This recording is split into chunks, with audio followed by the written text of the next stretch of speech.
Hello everyone, my name is Isabella Rogers and I'm going to be presenting on the Ruby Ridge trial.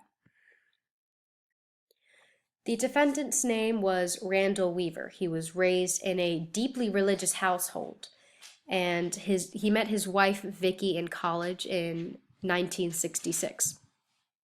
And it turns out that they were both raised in deeply religious households and with this paranoid belief that the government could do whatever they want and was extremely corrupt. So as they became more and more paranoid, Randy started stockpiling guns and even started sleeping in a flak vest and slept with a shotgun underneath his pillow. And then Vicky came up with this idea that, hey, why don't we move to Idaho? We're pretty much isolated in the mountains. And while in Idaho, their anti-government beliefs led them to attend Iron Nations, which is a dangerous white separatist group. And while he started attending those meetings, he came in contact with someone who wanted him to sell 2 illegal sawed-off shotguns to one of the members. And he actually went through with it once he was pressured.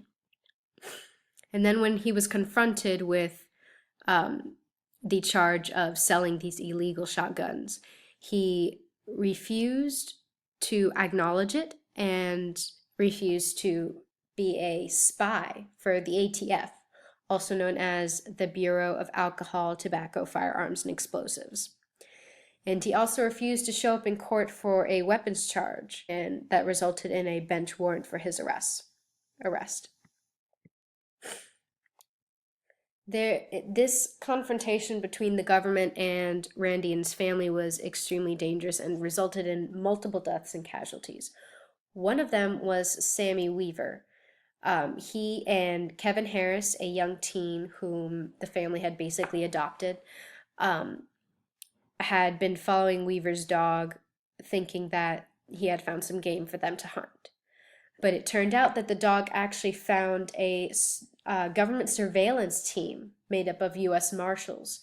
And in the ensuing conflict, Sammy Weaver, 10-year-old boy, and U.S. Marshal Michael Deegan were killed. Then the Marshals requested assistance from the FBI, who then sent a hostage rescue team. They believed that the children of the Weaver family were hostages. Another casualty was Kevin Harris, the teen that I mentioned earlier. He was a great family friend of theirs. He was shot in the chest by an FBI sniper and was in agony. Randy Weaver was also shot by the same FBI sniper in the back, and the bullet exited through the armpit. So basically the whole arm was rendered useless. And coincidentally, by the same FBI sniper, Vicky Weaver, the wife and mother, was shot and killed immediately. The poor children had to witness that, which is really sad. So the trial was, to be honest, really, really fair. Jerry Spence, who was one of the greatest lawyers at the time, defended Randy Weaver, and David Nevin, another very good lawyer, defends Harris. Both were charged with multiple and actually you can see them right here. There's first-degree murder, assaulting and resisting federal officers, and you can read the rest, but there's a lot of them here.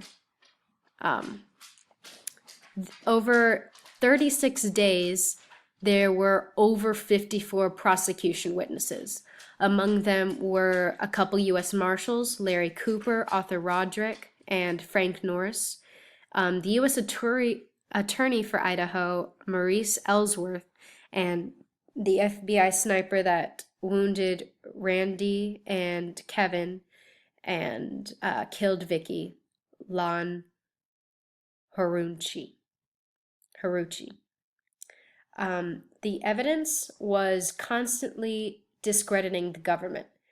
It became clear over the time of this trial that the government made multiple mistakes and shouldn't have been involved at all. One piece of evidence was the bullet that killed Sammy came from Larry Cooper's gun, whom he had actually testified that he didn't shoot anyone but the dog.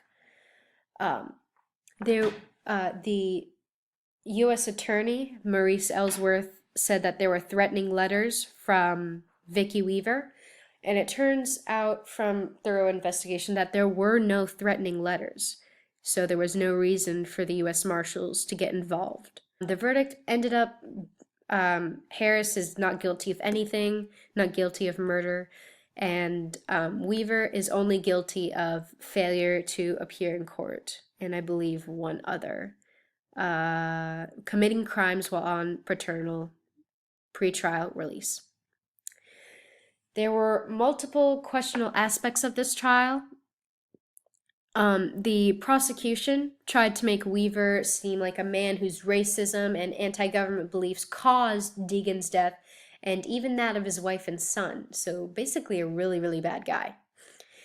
They tried to use Vicki's letters to the government officials as evidence. And remember that the FBI agent shot Vicki in the face, killing her. You know, this would be a very painful reminder to Weaver and the young ones, Sarah, Rachel.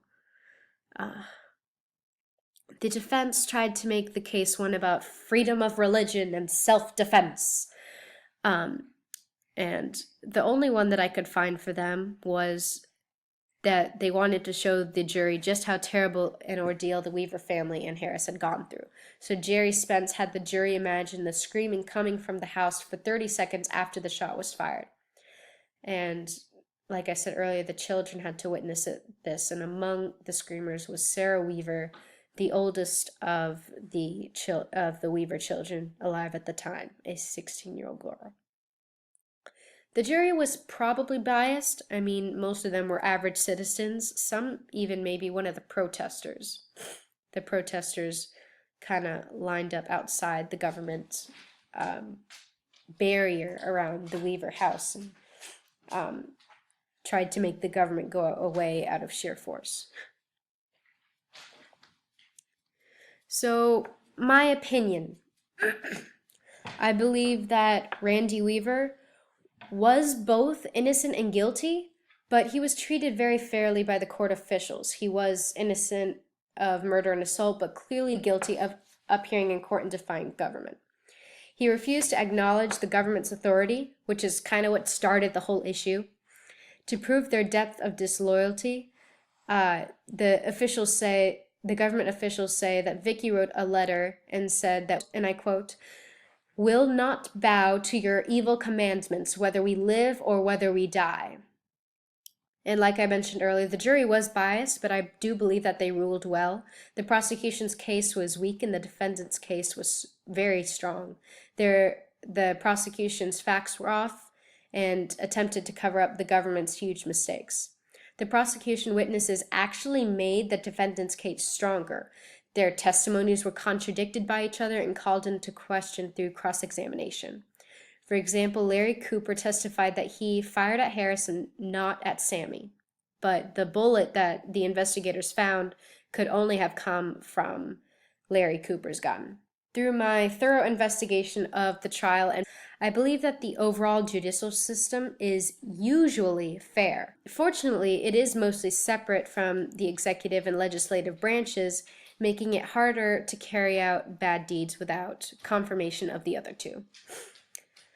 Most of my mistrust comes from the government hurting social services that it controls, like in Obamacare. Everyone suffers. There's Medicare payment cuts, the government controls the doctor's decisions, there are higher taxes and health costs. The poor don't have to pay anything. The rich, although many people believe this is just fine, the rich have to pay a ton. Nothing in this deal seems to help anyone in the least, and the Ruby Ridge case is one example of a botched engagement between the government and the people. In this trial, the government, represented by the U.S. Marshals and the FBI, was in the wrong. They tried to force Randy Weaver to spy on the Aryan nations, which Honestly, I would have accepted out of helplessness, but he refused to be a spy and show up in court, resulting in a bench warrant for his arrest. He may have been a criminal, but that is no reason to spend $13,000 in surveillance each week. During this engagement, the FBI was contacted and revised their rules of engagement to allow agents to, and I quote, shoot to kill any adult seen at Ruby Ridge in possession of a firearm, whether or not that adult is presently posing risk of immediate death or bodily harm. And this was later revised even further to say that any adult seen outside the premises can be shot on sight. This is something that requires special attention. We are given the freedom of speech to express our opinions and the right to a firearm to defend us, our family, and our home. The FBI should have realized the truth behind this situation. Weaver may have done some wrong things, but for no obvious reason should the government have gotten involved in a small, racist, anti-government man. All he did was sell 2 sawed-off shotguns.